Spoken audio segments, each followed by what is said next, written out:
morning, students. Today's class is the continuation of the previous class. In the previous class, we have learned many things regarding the structure of an amoeba, nutrition in an amoeba, and respiration in an amoeba.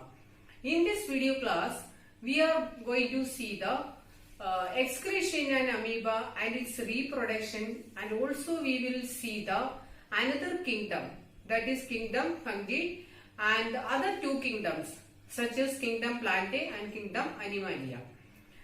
So we are moving to the excretion in an amoeba. Excretion means the removal of metabolic waste material from an organism or living organisms. How does the excretion takes place in an amoeba?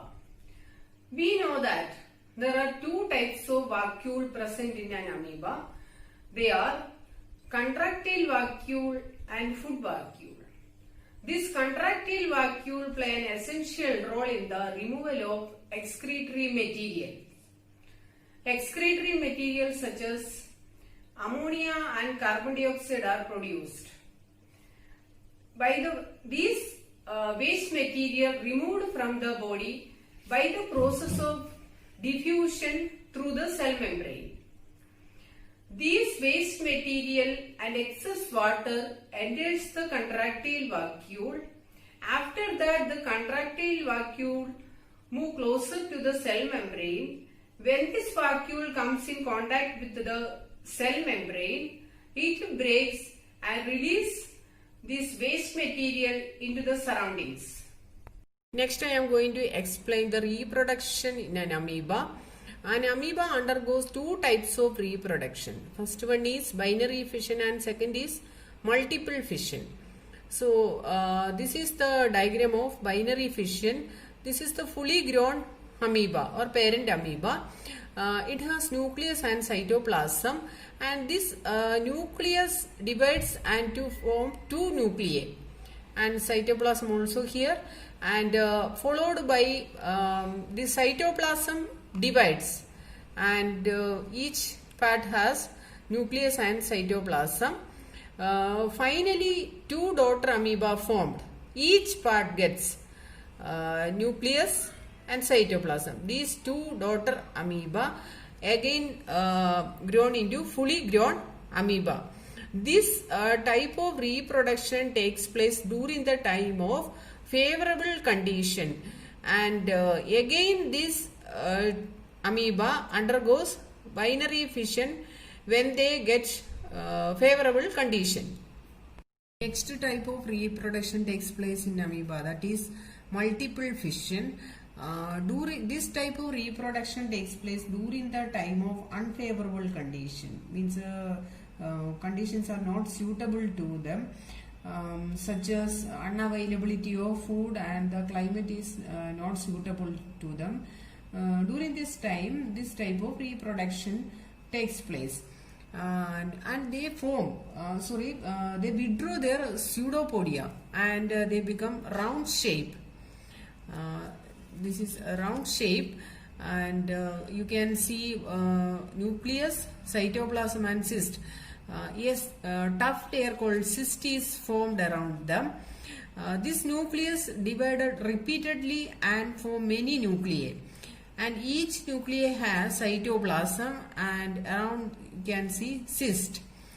When the conditions are favorable, the cyst breaks and many daughter nuclei released.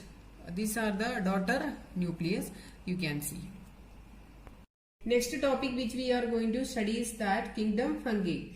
Let us see what are the general features of this kingdom. These fungi are saprophytic in nature.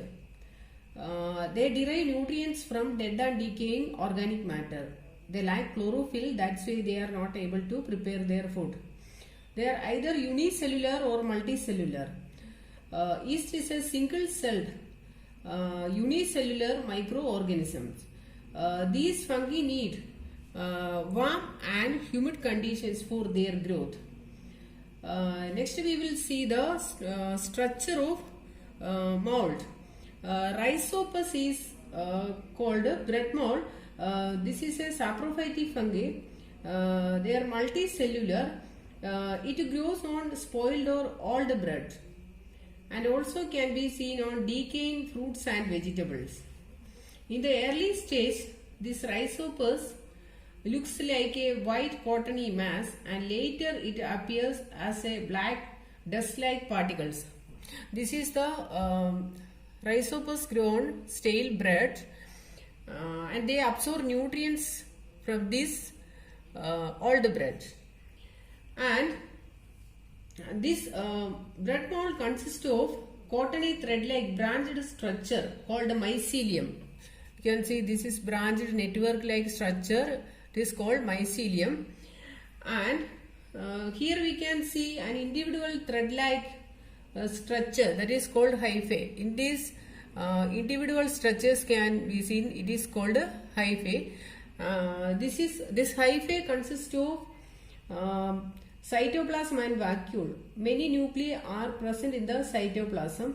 Most hyphae grow on the surface of the food or organic matter, but some of them grow downward, similar to the roots.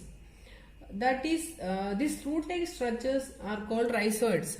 See the down part, you can see root-like structure. This structure is called rhizoids. This hyphae grow vertically and see this hyphae grow vertically. At the tip of this hyphae there is sporangium. This sporangium contains spores. This sporangium breaks and releases spores. And each spores has nucleus. These spores are reproductive cells. And how is the mode of nutrition in this bread mold? So this has no chlorophyll, that is why they cannot make food and they feed on dead or decaying organic matter. This hyphae spread rapidly and penetrate the food material on which they grow. The tip of this hyphae secrete digestive enzyme which digest food material or organic material. After that, the digested food materials are absorbed into the hyphae. Next is about the respiration. This mold respire aerobically. They need oxygen for their respiration and they have no specialized organ for respiration. They absorb oxygen and release carbon dioxide through the process of diffusion. And the process of diffusion I explained the previous class. And this mold usually grow in moist places and they need humidity. And the exchange of gases takes place through the process of diffusion through the hyphal walls. Next we are going to discuss the useful and harmful effects of fungi. Let us see about the useful fungi. Antibiotics medicines are prepared from fungi. Antibiotic like penicillin prepared from fungi like Penicillium notatum. This antibiotic is used for the treatment of infections caused by microorganisms. Next is about mushrooms and Morchella. These mushrooms and Morchella are edible fungus. Human beings use these fungus as food. Mushrooms are rich source of proteins, minerals and vitamins. Fungi like yeast is used in the alcoholic fermentation of sugar to produce wine, beer and other alcoholic beverages. Saprophytic fungus. They decompose dead and decaying organic matter of plants and animals. Yeast is used in the production of bakery products. Yeast respires anaerobically and it produces carbon dioxide during the time of fermentation. This carbon dioxide trapped in dough which makes the dough smooth. And next, another fungus, it is used in the production of cheese. So yeast is used in the production of cheese. The cheese contain proteins, fats and vitamins. Next we are going to see the harmful effects of fungi. Some of the fungi which grow on food such as bread, fruits and vegetables are poisonous and cause illness when consumed. Now, fungi cause diseases in plants. For example, plant diseases such as late blitz of potato, black rust of wheat and brown spot of rice are caused by fungi. Fungi cause diseases in human beings and animals. For example, ringworms is a fungal infection that causes skin diseases, and ear and lung infections are also caused by fungi. Next we are going to study about kingdom Plantae and kingdom Animalia. Kingdom Plantae includes all plants present on the earth. We know that plants are multicellular organisms because they are made up of many cells. Plant cells have cell wall and they have green color pigment called chlorophyll. They are able to prepare their own food. That's why they are called autotrophs. Chlorophyll is the green color pigment used for the process of photosynthesis. But plants cannot move. They are fixed to the soil. Some of the plants shows movement. For example, the leaves of touch-me-not plant droops when touched. Kingdom Plantae includes many species of plants. Liverwort, mosses, ferns, coniferous and other trees belonging to the kingdom Plantae. Kingdom Animalia composed of multicellular organisms. These organisms' body is made up of many cells. For example, human beings and other animals. All organisms in this kingdom are heterotrophic in nature because they depend on other animals and plants for their foods. They are unable to make their own food. Animals are broadly classified into two groups.